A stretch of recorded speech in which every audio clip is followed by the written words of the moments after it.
للحاجة فاطمة حكاية يعرفها سكان دوار المدافعية جيدا. قبل سنوات غيب الموت زوجها وتركها وحيدة رفقة أبنائها الخمسة لتنطلق فصول معاناتها. بإمكانيات متواضعة سعت إلى تحقيق حلمها في خلق مشروع مذر للدخل، وهو ما تأتى لها مطلع هذه السنة.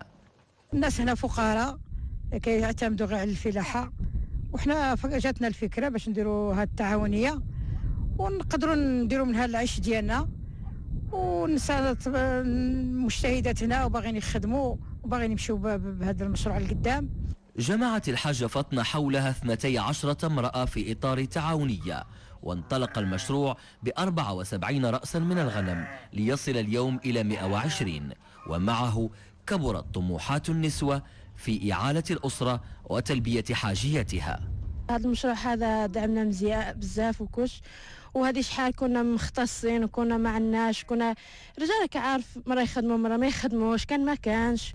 مشروع لم يكن ليرى النور لولا تدخل المبادرة الوطنية للتنمية البشرية.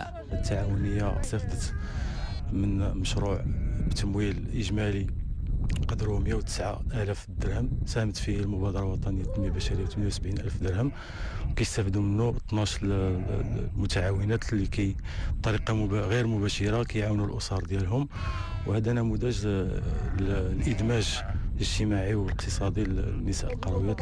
المشروع في بدايته لكنه غير حياة أسر كثيرة، بنت عليه آمالها في غد يكون فيه أطفالها في مأمن من الحاجة